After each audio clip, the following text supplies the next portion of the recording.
All right, Alex, what's up, man? Maybe.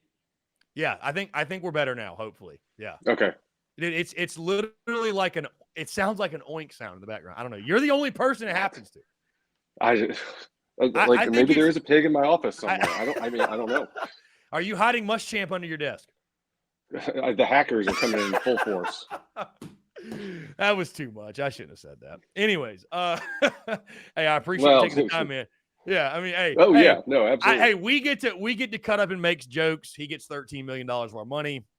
I'd call it fair. I'd call it a I fair mean, trade. listen, I'd be more than happy for people to just roast me on the internet all Right, day right, if I had been paid $21.5 right. million dollars not to coach football anymore. Yeah, yeah. That's fair. That's fair. Alex, how was the weekend outside of the obvious? It was good, man. It was good. I do a golf trip every year with a bunch of my high school buddies, and so we got to play Pine Needles, Mid Pines, and Tobacco Road this weekend. So it was a good time. Golf trip, and I'm sure you were off the links in time to watch the game too. So y'all probably had a hell of a weekend then. We did, we Yeah, did. So it was a good yeah. time. That's nice. Yeah, dude. It's like me and one other guy that went to Carolina. Everybody else went Mm, to Clemson, so we got to watch them ah, sweat at the bar at Pinehurst number two after we finished our morning round. I love that. I love that. Yeah, unfortunately, Syracuse couldn't close the deal for us, but no matter. Which I mean, I, it's Syracuse. Should any of us be shocked by that? Syracuse, for whatever reason, has given them so many problems. I mean, I love to see it year after year, but it's interesting. I was going to say, Alex, speaking of golf trips, I guess I haven't really announced this yet, but we're going to be heading down to Hilton Head. My latest business or my newest business partner, Carolina Cigars. We're going to do like a little live meet and greet, maybe even like a show on a Wednesday night. But that Thursday, we're going to play golf on the island. I don't know if we're going to do Palmetto Dunes or somewhere else, but first time your guys ever played any sort of beach golf ever. So looking forward to it. Oh, Never played yeah, golf on Hilton. I love Hilton Head too, but I never played golf down there. So very excited. very cool, man. So Very yeah, cool. we might need to get a There's some round good in ones. before then, so I can sharpen up a little bit. Sharpen the Yeah, tools a bit. yeah, yeah. Or you know what? It's better to just go out there, dry hacks, no expectations. Then you can only exceed the expectations. So And you've forgotten all your bad habits. So I yeah, mean, it's yeah. really double prizes. Exactly, exactly. I feel like you can play too much because I used to like when I would play all the time. Again, it's like I told you, Alex, the game of golf. It's so much fun, but it's our own expectations that ruin it. It's like when you're playing all the time, you expect to play well, and then like when I worked in golf, you'd have people that come out there and they haven't played in a year and they have these tempers, right? And it's like, why are you don't practice? In nothing else in life would you expect to do well when you don't practice or don't pay it any attention. Why is golf the thing, like literally the hardest sport on planet Earth? You think you're going to come out and I don't know. I don't know. Anyway, Break the course record. doesn't make a whole lot of sense. Anyways, though, Alex, we're here to talk football again. That's why I got you, and I appreciate you always taking the time. What a night it was. Gamecocks finally get that Aggie-sized monkey off their back, taking down Texas A&M. Man, we'll start with just the very first play of the game. Xavier Legette takes it to the house, 100 yards. I know you weren't in the building. I was. Dude, electric. Doesn't even begin to describe it. Your thoughts, man, just sitting there watching the game, and you could not have asked for a better start from that to the interception to the whatever you want to call it, fumble pick, whatever turnover thing Tonka Hemingway had, up 17-0 in the blink of an eye. I mean, we literally couldn't have scripted a better start on Saturday night. No, it was just like it just started piling on, and then that's going to put them in a more aggressive situation where it's going to lead to more turnovers potentially. You couldn't have scripted anything better. It was just unbelievable. Yeah. Yeah, I mean, dude, I tell you what, being in the building too, man. I was not in there for 2012 Georgia, the Ace Sanders return. I've had my fair share of loud moments. That was definitely one of the loudest moments I've ever heard Williams-Brice Stadium. I mean, the top came It off. had to be. It Oh yeah. was pandemonium. And the roar after the fact for like 5 consecutive minutes of just because people were just so, and then it went right into sandstorm on the ensuing kickoff. I mean, just pure madness. On the offensive side, Alex, let's go ahead and get this out of the way because that's still the area where I think you have the most left to be desired, right? Under 100 yards of offense going into halftime for the second consecutive game. And granted, some of that was quote unquote invisible yardage because you had the opening kickoff return, you had a couple of short fields. You know, what's interesting, Alex, is I'm not going to say the offense played well. I think that would be a little too strong. But I look at like Spencer Rattler, for example. I thought he played arguably his best game of the season. He looks much better to me. He looks much more comfortable, much more confident, was putting the ball on the money. He made a couple of throws on Saturday night that you looked at and you said, Alex, this is why you brought him here. There's only a handful of quarterbacks that can get that football to that spot in the way and the manner in which he just did. And you look at some of the passes that were dropped. If those are completed, the stat sheet looks a lot different. And I think the narrative around his play is a lot different here early in this week. And then, of course, you look at Marshawn Lloyd, who I think we would all agree should be the focal point of this offense. The fact that he only had 3 or 4 carries in the first half was absolutely criminal in my mind.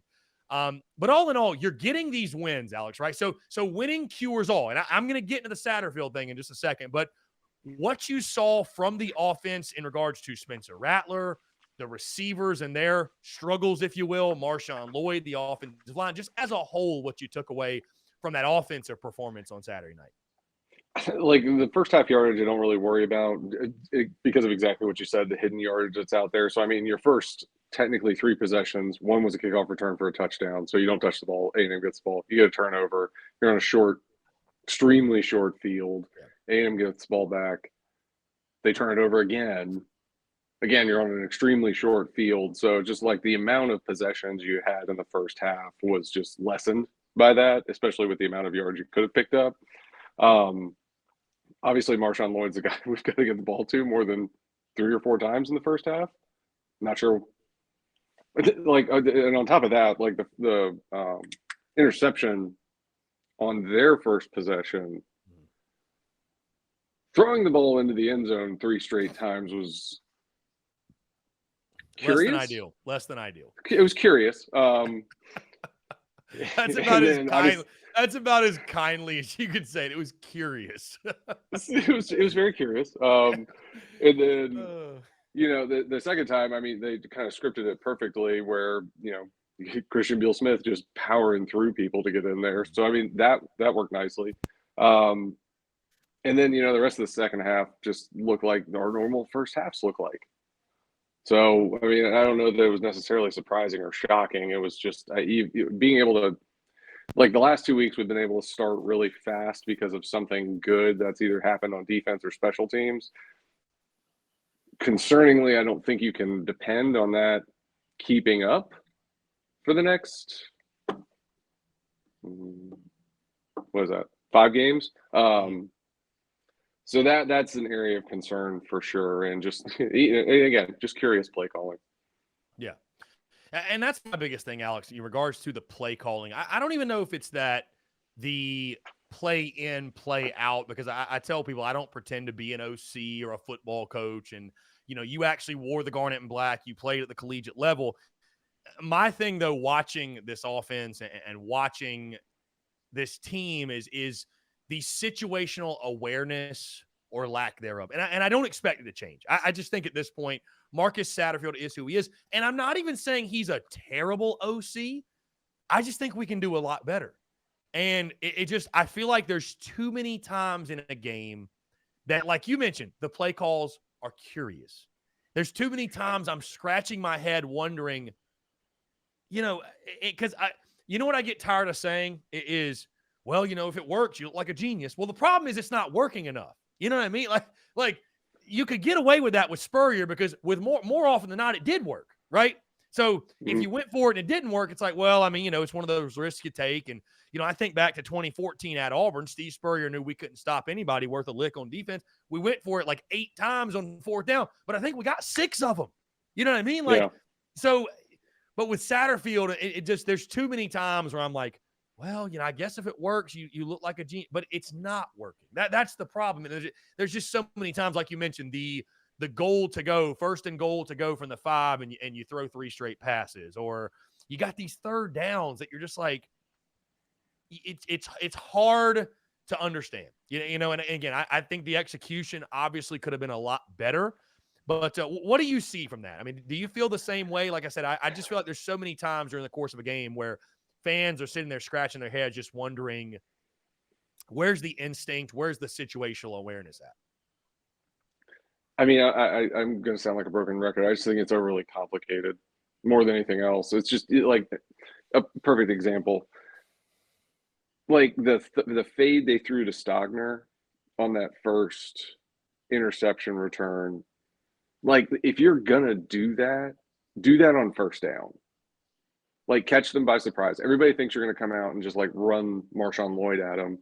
Like, widen Stogner out and throw the kid a fade. Like, and the other piece of that was there was another receiver in that area, which is, and I don't know if that was like somebody ran to the wrong place, but that's not an ideal situation to throw a fade into when you've got lots of traffic in that area of the end zone. So, that kind of stuff leaves something to be desired. And again, with the situational awareness, I mean, like the plays, like I would say from an accuracy standpoint, Spencer probably had his best night throwing the ball deep on target. We just had a couple of drops. And so, like, situationally, those plays, if you hit those, it looks a lot better. It looks like it's working, and we just haven't hit those yet. But I guess for all intents and purposes, at least we're trying them. I just wish it was a little cleaner. And I think bringing that back to a more base level offense will clear a lot of that up. It's just, is that what we're going to do? Now, Alex, on the flip side, I will say this, to look at it glass half full, right, versus glass half empty, maybe you could argue that this offense is on the verge of having their breakout game, whether it come this weekend, next weekend, what have you, because again, we can all acknowledge the offensive line's playing better. Marshawn Lloyd's a beast. He's your focal point, as he should be. Or you at least really strongly feel like you've got weapons on the outside. Heck, it. You've seen these guys make plays. And I'd argue Spencer Rattler is playing with the most comfortability and confidence he's played with at any point this season. If you start to execute at a little bit higher of a level, maybe you're on the verge of having that breakout performance that we've been hoping for through the first 7 games. Oh, absolutely. And that could 100% be the case going down the stretch here. We're finally, after South Carolina State and Charlotte and beating Kentucky at Kentucky, you come back and you beat Texas A&M.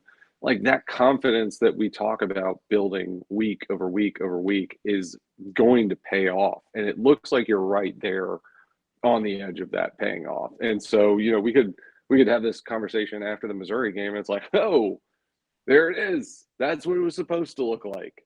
And, it feels like we are close to that, because I agree. I think Spencer's throwing the ball with a lot more confidence right now than he was 6 weeks ago. Yeah, I mean, I feel like, Alex, and maybe this is just my hopeful optimism. Maybe it's the result of winning 4 straight games, or my garnet and black blood pulsing through my veins. But I want to believe. I don't know if it's going to be this week. I don't know if it's Vandy. I don't know if it's Florida. I want to believe that there's gonna be a breakout game for the offense. Like, I just, man, doesn't it feel like it's hard to stomach that, like, we're just gonna go through the entire season and the offense isn't gonna have a big day? Like, and I know Charlotte and SC State are big, but I'm talking about against quality competition. Like, it's just hard for me to accept and believe that this offense isn't gonna have one day where it all clicks. I mean, we're close to the point in the season last year where it clicked.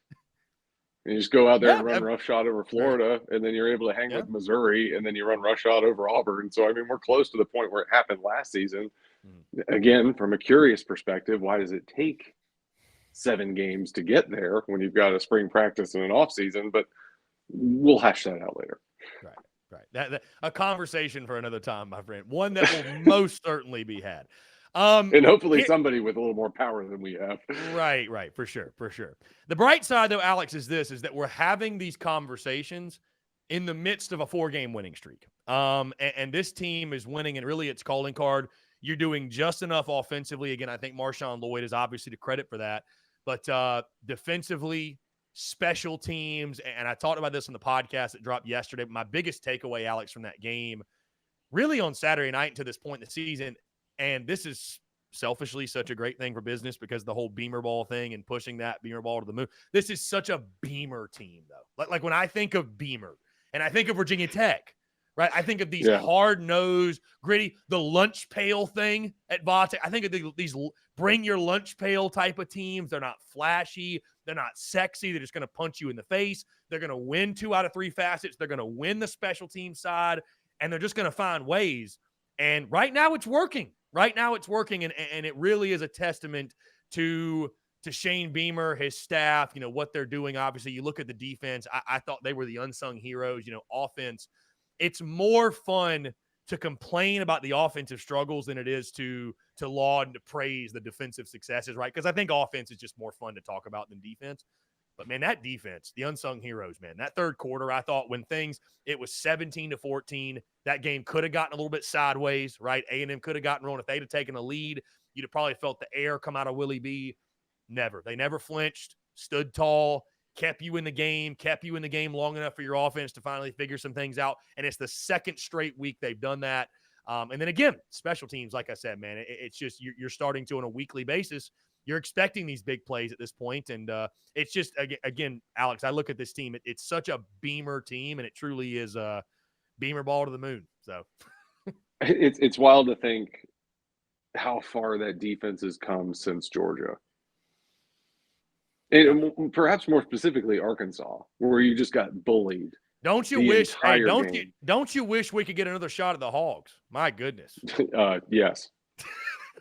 Golly. Week two. That's not a great game for us. We need to start opening with like SC State and Charlotte. We need to take the Kentucky and the Missouri school of scheduling, where the first 4 weeks are like non-existent, and they're just you look at them, they're like 4-0. They must be really good. It's like, well, no, they played the school of the deaf and blind 4 weeks in a row. So yeah. the solid slate of Eastern Illinois. Right, for sure. We'll play Eastern, Western, Southern, and Northern. Why not? We'll just play all of them. Just get a directional school, enter here. Yeah, exactly. But no, I mean, again, man, it's just this football team has got Beamer's fingerprints all over it. And why I love one of the many reasons, Alex, I love bringing you on is because we've been doing this since 2019. And so I feel like you've always been able to inject perspective. And I think when you really stop and you think about, we haven't won the SEC or a national championship, and there's still a long ways to go. But sitting here now, 5-2. You mentioned the Georgia game, right? Just how far you've come since then. You've won 4 in a row for the first time since 2013. You just beat Texas A&M for the first time in school history. You're ranked for the first time since September of 2018. It's there's a lot of football left to be played. There's a lot of things that still need to happen and still need to be accomplished. But I think it is a good thing and a healthy thing for Gamecock fans to really sit back, smell the roses, and really take into account and show appreciation for what Shane Beamer has done in such a short amount of time here. Oh, even past that, just the general air of positivity and fun that's been injected back into the program. I mean, listen, you played 2 good teams in a row. Everybody I would say that would take the wind out of anybody's sails. But now you sit here at 5-2 with 2 very, very winnable games in front of you, potentially 3. And then you're looking at having a truly special season going down the stretch. And that's all you can ask for. Control your destiny, control where your season is going, make sure your goals are on the table. And right now, all of those goals are on the table. There's a great stat that it's like anybody who's ever won the SEC championship has won at least 9 games in their second season as a head coach. Okay. Well, I mean, I'm not saying that's going to happen here in front of us, but at the end of the day, it's right there in front of you. Right. It's still possible. And whether that be 9-3 in the regular season, that be 9 wins with a bowl win. By the way, that'd be a massive success. I mean, we all agree that would, we said it all summer long. We'd sign up for 8-4 in a heartbeat, and it's doable. It's doable. Now, looking ahead, Alex, to this weekend, because we say all that, and it's funny because the highs are extremely high and the lows are extremely low. So I'm not going to say that losing to Missouri would undo all the goodwill you've built up, and it would undo all the good things you did against A&M and Kentucky. But, Alex, I said all preseason long, and some folks might have disagreed, but I said this game against Missouri was the most important game of the season because I looked at the schedule. Which game can you not lose and have a successful year? And I just felt like of all the streaks you had hanging over your head, if you come out of this one and you lost 4 straight to Missouri, I think we all agreed you need to get back to beating Kentucky and Mizzou on a consistent basis. And also you felt like Mizzou wasn't going to be a very good football team this year. You were picked to finish ahead of them. I think I had them going like 5-7 or maybe 6-6 in the preseason. Didn't think much of them. You got them on your home field. It's homecoming. I'm sure it'll be another sellout at Willie B. This is a really big one still. Now, not just because, I expected in the preseason when I made my predictions, okay, you're going to be coming off a loss to A&M. You need to get this dub, then Vandy, then you're bowl eligible. Now you've got a chance to win your 5th straight. And I don't even know what the stats say for how long it's been since then. It's just one of those games where you got an opportunity here to continue to build off positive momentum. And it would be a damn shame to squander that, especially on your home field. Like losing to Florida and Gainesville, I know that's down the road. That's a forgivable sin. Losing, and we just lost Alex. I don't know. Where did he go? Did I just lose him or did everybody lose him? There we go. Okay, there he is. I got you, Alex. I got you. Anyways, Losing to Florida, forgivable sin on the road. This one feels like one you got to have, man. On your home field, protect your house. And like you mentioned, Vegas thinks it'll be a close game. I think it'll probably be a pretty close game or a little bit closer than some would like. Your overall take on this Missouri game, the importance, again, they're all important, but I think this is a really, really pivotal swing game for the Gamecocks and one they need to secure, and that goes without saying. Agreed, and I think it's going to be uncomfortably close for most of the game. This is just one of those spots where you've had a huge win, and now you've got to build yourself back up to be able to repeat that process. That's not to say they can't do it, but it's going to take more prep and more work on their end to hype yourself back up for that game. A perfect example, you beat Alabama at home in 2010 and you lose next week to Kentucky. Like, you've got to be able to carry that fire, that spirit through practice, which is hard. And that's where the coaches really earn their money, is to keep those guys up, keep them motivated, keep them pushing forward. And what you've got to preach in that is, right now, where we're sitting today, we've won 2 that we were not supposed to. And right now, because of that, we've got a path to have a truly special season here.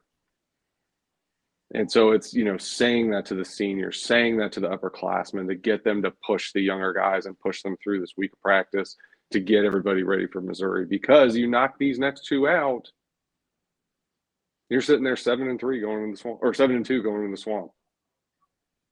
And to be able to put yourself in that position, that's what you got to push them to. Look, guys, nobody thought we were not supposed to be here, but we are.